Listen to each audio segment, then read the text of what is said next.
How would you know if you re-tore your meniscus? This information is mostly for those who have already undergone a meniscus repair or a partial meniscectomy. Hey, my name is Mark Robinson. I'm a licensed physical therapist with a clinical doctorate in physical therapy.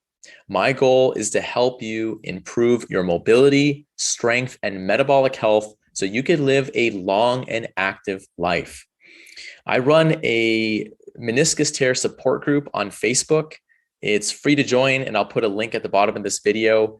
And some of the questions that we get in that group involve re-tearing the meniscus. It's a concern that a lot of our members have, and it's part of the process when rehabbing from a meniscus tear. Sometimes it feels like you might have retorn it or aggravated it.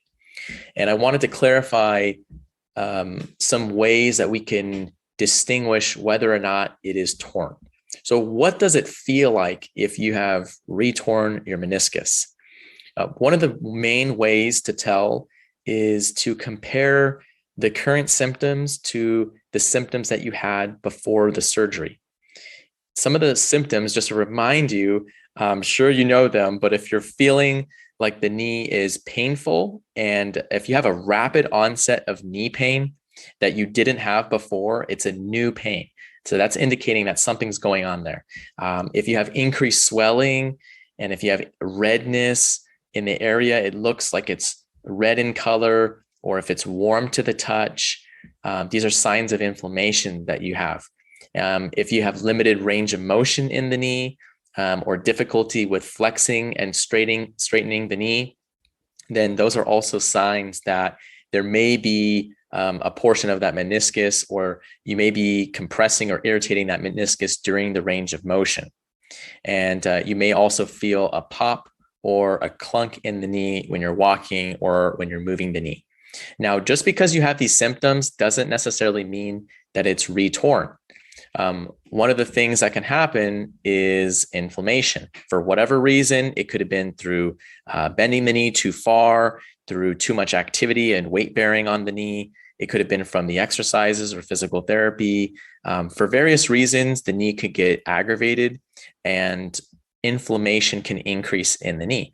And these signs of inflammation include pain, swelling, limited range of motion, warm to the touch.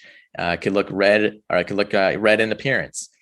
These are some of the signs of acute inflammation, and it can often be managed with gentle range of motion exercises, decreasing your activity levels, using ice and elevation to manage the pain, and NSAIDs, non-steroidal anti-inflammatory drugs like ibuprofen and Aleve.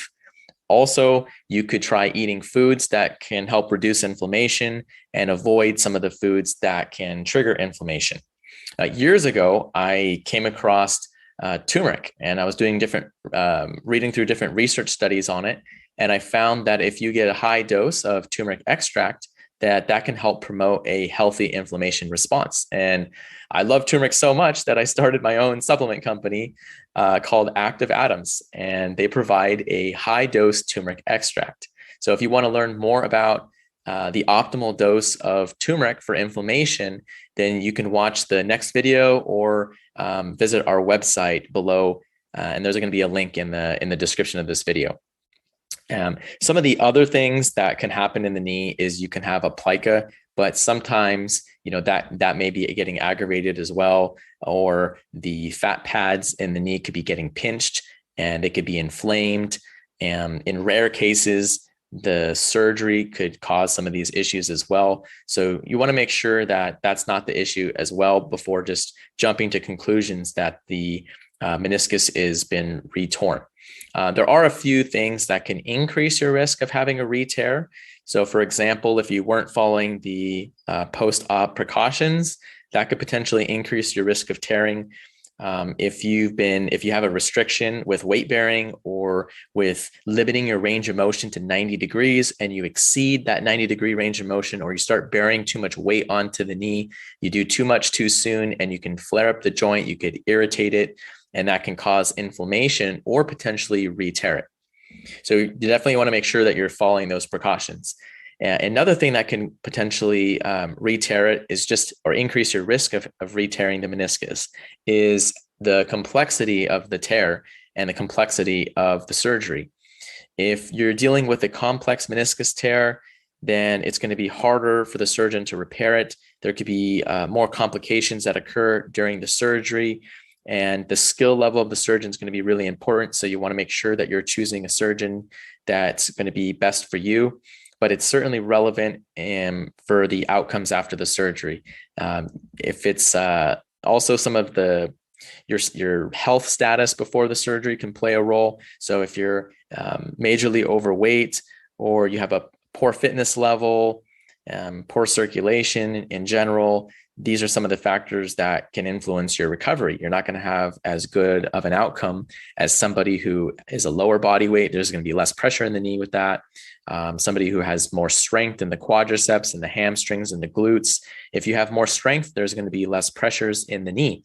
And this is something that's not static. You can improve this. You can work on your strength and your range of motion with physical therapy. And so you can support the knee, you can reduce stress to the knee, and this is going to improve your chance of having success after your meniscus repair or meniscectomy without tearing it again.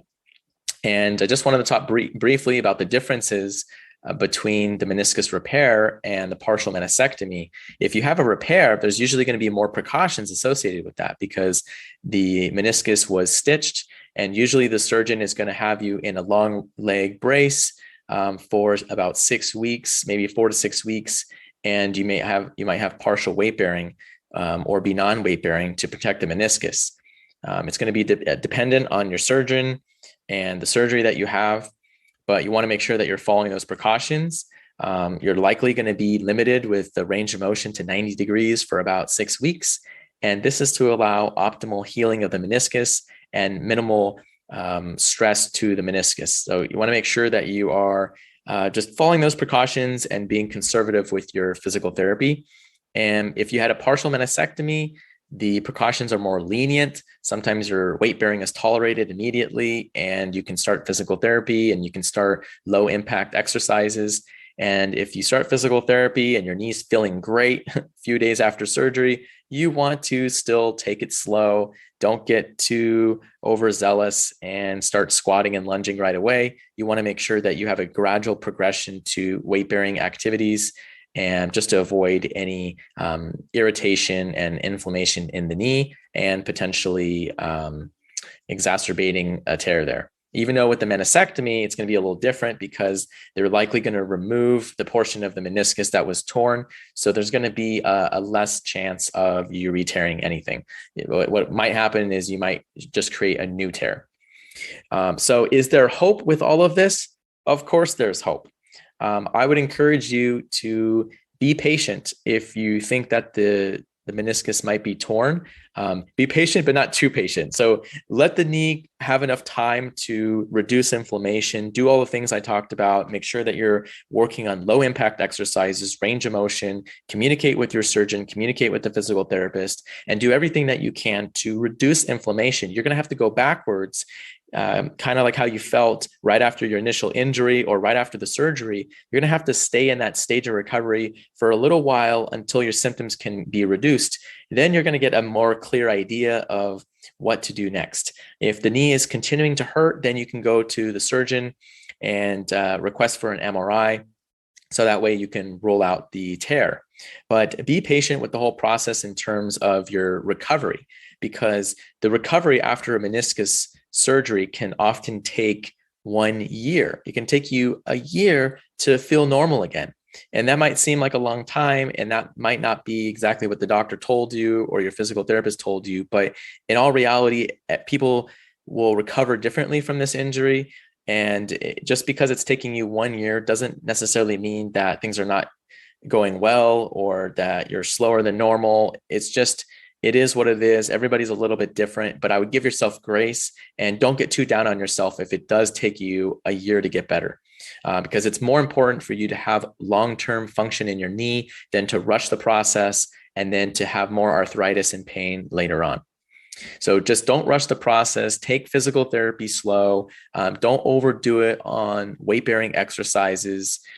stick with more of the low impact exercises and then progress to more higher impact exercises. And your physical therapist can help guide you with that process.